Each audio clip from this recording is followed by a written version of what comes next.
Hi everyone, thank you for tuning in. I'm your instructor Joy. Thank you very much for your continued support. I really appreciate. So today we're going to talk about fast passages. Whether we're playing legato, fast note, or spiccato, all this one involves having mastered the flexible finger joint, isn't it? So this flexible finger joint is also the one that differentiates from intermediate player to advanced player. It moves a lot, but especially when you're playing fast spiccato or string crossings,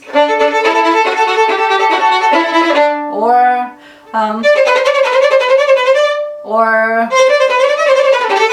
all this one involves a lot of fast notes, which involve you must have a flexible finger joint. And when you look at carefully,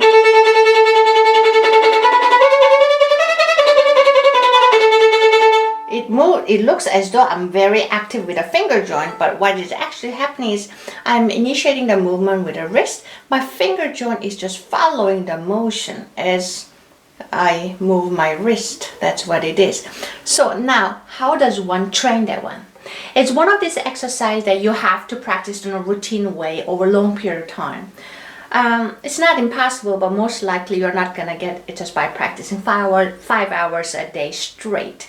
It's one of those you have to practice frequently and then make sure you come back to that one. So I'm going to show you a very quick, a couple minutes, 1 minute even of practice a day that you can train your finger joint being flexible. Okay, now let's understand how this whole movement is starting or working.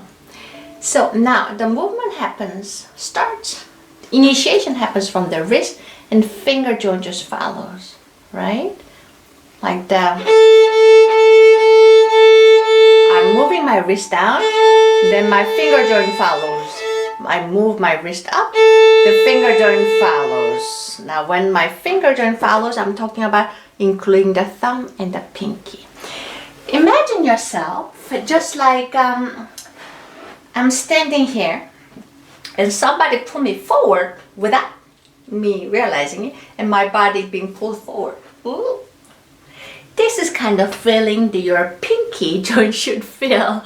So let's imitate the motion, and so that we train our finger joints to be flexible without being active. Just flexible, that's the important part, because that's the biggest part that a lot of students miss. Hold the bow with the left hand and see if you can move your bow right and left horizontally. Now you're going to hold the bow, and then what you're going to do is you're going to try to keep the bow hold the way it is. As you move your bow to your right and to your left horizontally, allow the finger joint to be flexible, and then keep the fingertip on the bow grip without being stiff or without creating tension. Meanwhile, you want to keep elbow and wrist straight. The only flexible part is finger joint. So now I'm going to move my bow to my right. My fingers get all flattened, especially the pinky and the thumb. And now I'm going to move my bow to my left. And then my pinky got curved, and then also thumb. Again, right and left, right and left. I'm showing you like that one so that you see my thumb as well, but you would do it this way. The way you create a little similarity, the way you would play with a bow, yeah? Again, to your right and left, right and left.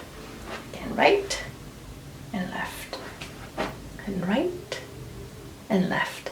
Notice how my thumb is moving, gets curved, and so is the pinky. You can do the same thing in the horizontal, vertically.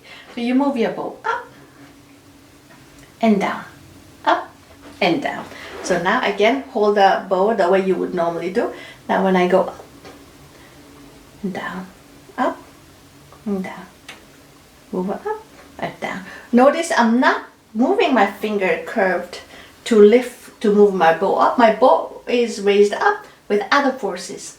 Could be wrist, it could be elbow, but my finger joint just follows. And down, and up, and down. And that's all you need. 1 minute a day.